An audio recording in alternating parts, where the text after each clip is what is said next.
త్రిలింగ వ్యక్తులం అంతటం కలడు ఈశుండు గలడు తండ్రి వెతకంగనేలయ్యాయడం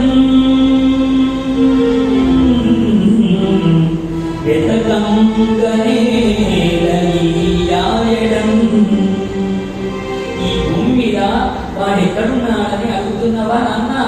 కలడం బోధి నీళ్ళలో ఉన్నాడు వాడు, గాలింగలడు గాలిలో ఉన్నాడు, ఆకాశం గుణగలడు ఆకాశంలో ఉన్నాడు, కుంభిగలడు ఈ సమస్తమైనటువంటి ఈ భూప్రపంచంలో అంతా ఉన్నాడు, అగ్నిలో ఉన్నాడు, దిశలో ఉన్నాడు, పగళ్ళ నిశలం పగల్లో ఉన్నాడు, రాత్రిలో ఉన్నాడు, సూర్య చంద్రులలో ఉన్నాడు.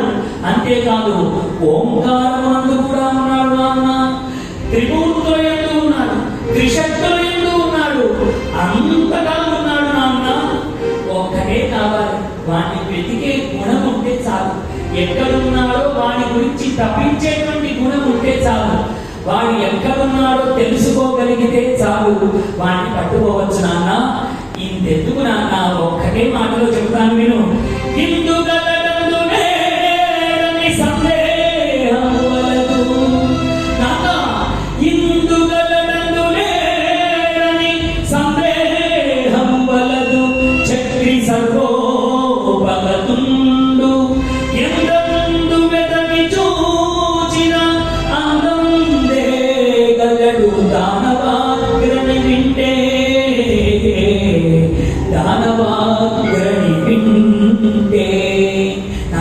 వింటానంటే ఇంకో మంచి మాట. అసలు వాడు ఇక్కడ ఉన్నాడు, ఇక్కడ లేదన్న చోట అంటూ లేదు, అన్నిటిలో ఉన్నాడు నాన్న, ఎక్కడైనా వెతుకు అన్నాడు. వీడు అన్నైతే అన్నాడు కానీ చిక్కెవరికి వచ్చిందండి? పరమాత్మకు వచ్చింది. అన్నిట్లో ఉన్నాడని వీడు చెప్పేశాడు. అడ్రస్ ఎక్కడరా అంటే ఫలానా, లెఫ్ట్ తిరిగి రైట్ తిరిగితే పెద్ద బిల్డింగ్ వాడిదే అంటే పోయేది. కానీ అన్ని బిల్డింగులు వాడిదే అంటే ఎక్కడ వెళ్తారు ఇప్పుడు కదా? పరమాత్మను చూడండి, అన్నిట్లో నిండి ఉన్నాడు అని చెప్పేశాడు. ఇప్పుడు పరమాత్మకు చిక్కొచ్చిందండి. మహాభక్తుడు అడ్రస్ చెప్పాడు, పరమాత్మ మరి వాడి మాటలను అబద్ధం చేయకూడదు కాబట్టి సృష్టి అంతా ఆ పరమాత్మ నిండి నిబిడీకృతమైనాడు. ఎక్కడెక్కడ నిండిపోయాడో తెలుసా? పెండలో ఉన్న పురుగు దగ్గర నుంచి పరమాత్మ పూర్తిగా నిండిపోయాడట. హిరణ్యకశిపుడు ఎక్కడ అడుగుతాడో తెలియదు, ఎక్కడున్నాడో చెప్పరా అని అడుగుతాడో తెలియదు, ఎక్కడ ఉంటాడో ఎక్కడ అడ్రస్ అడుగుతాడో తెలియదు. ఎక్కడ అడిగితే అక్కడ పరమాత్మ ఇప్పుడు చూపించే బాధ్యత ప్రహ్లాదుడి మీద పడింది. పడేటప్పటికి వీడు ఇందుగాడదు లేదని చెప్పేశాడు. చెప్పగానే పరమాత్మ ఇప్పుడు పూర్తిగా వ్యాపించేశాక అండపిల్ల బ్రహ్మాండములంతా పరమాత్మయే నిండిపోయాక. ఆ పరమాత్మ ఎప్పుడైతే నిండిపోయాడో ఇప్పుడు ఈ హిరణ్యకశిపుడు అంటూ ఉన్నట్ట, ఒరే ప్రహ్లాద, నీవు చెప్పేది అబద్ధము. శ్రీహరి అన్ని చోట్ల ఉన్నాడు అన్నావే.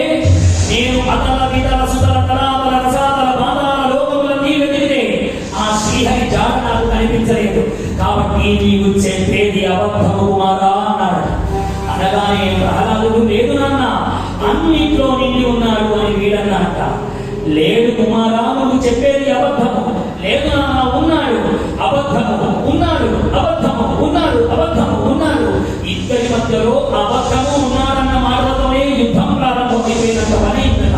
వీడేమో ఉన్నాడంటున్నాడు, వాడేమో కనిపించదు. నేను చాలా చోట్ల వెతికాను రా అని వాడంటూ ఉన్నాడు. అలా వెతుకుతూ వెతుకుతూ ఎన్ని చోట్ల వెతికినా కానటువంటి నీ హరి డింబకా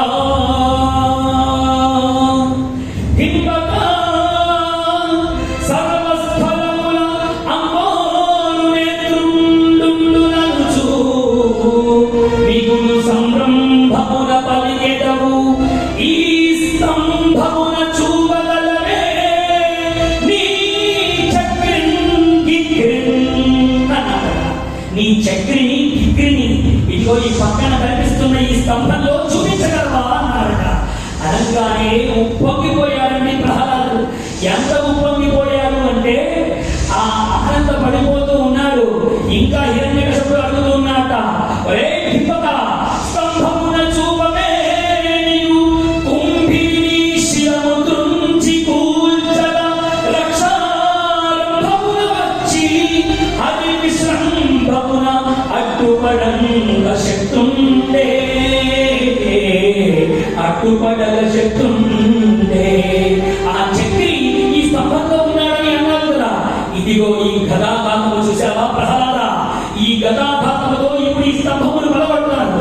ఈ స్తంభము నుండి గనక వాడు ఉద్భవించలేదా, ఇదే గదతో నీ తల 1000 వక్కలు చేస్తాను రా అన్నాడట. ఇంకేముందండి, ఇప్పుడు నారసింహస్వామి ఉద్భవించబోతూ ఉన్నాడు. ఆ పరమాత్మ తత్వం ఏ విధంగా రాబోతుందో ఆ పరమాత్మను మనం అందరం ఎలుగెత్తి గొంతుతో మనం అందరం కూడా పిలవాలి. అప్పుడే ఆ స్వామి రాబోతున్నాడు.